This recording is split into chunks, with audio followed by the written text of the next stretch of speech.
chừng cá cháu là không lo cháu chưa đi một tí ủa có mong bạn có con trong thích không một nơi bây giờ không bán đâu con bán đâuនេះជាទស្សនវិជ្ជាថ្ងៃចូលរោងនៃពិធីរៀបអាពាហ៍ពិពាហ៍របស់ក្មួយស្រីខ្ញុំកាលពីថ្ងៃទី10 ខែមីនា 2026 នៅខេត្តស្វាយរៀងបាទ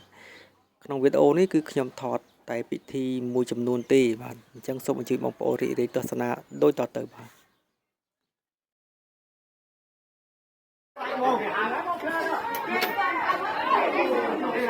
បាទចឹងក្នុងគ្រាវេលាឱកាសនេះដល់ពេលដល់វេលានឹងរៀបចំគុំសង្គ្រោងផ្កាស្លាហើយសូមបណ្ដោដំទឹកសូមកន្លែងដាក់មានហើយនៅថ្ងៃស្អែកក៏មានដារញ្ញាតន្ត្រីប្រគំជូនរហូតដល់បាទគូនិយាយផងណាសុខសប្បាយទាំងអស់គ្នាទេមកនិយាយណាសុខសប្បាយទេបាទជម្រាបសួរដល់លោកបាទខាងបងស្រីផងច្រើនណាស់នោះបាទជម្រាបសួរទៅណាបាទសុខសប្បាយគ្នាអញ្ចឹងមុននឹងខ្ញុំបាទនិយាយការខ្ញុំបាទក៏ជម្រាបសួរដល់លោកបាទខាងបងស្រីផងដែរណាបាទលោកតាធំនេះលោកគ្រូលោកបាទខ្លួនឯងឬក្រុមតាលោកគ្រូតាណាធ្វើជាវិបាកក្នុងកម្មវិធីមួយគាត់ណាសូមឲ្យលោកវិបាកប្រាប់ខ្ញុំបាទខ្ញុំបានដឹងស្គាល់យល់ឃើញដើម្បីនឹងធ្វើការជាមួយគាត់ផងទៀតបាទជាណៃចំណេះចឹងថ្ងៃនេះ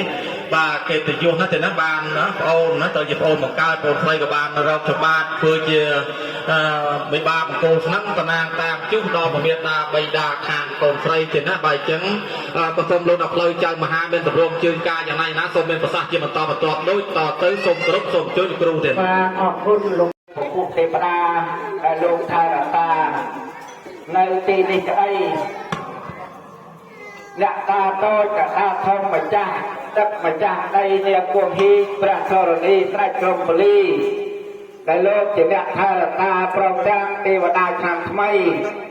សូមអ្នកយកមកជាអធិបតីដើម្បីទទួលយកនៅពលីការដែលកូនចៅរៀបចំអាពាហ៍ពិពាហ៍នៅក្នុងឱកាសថ្ងៃនេះ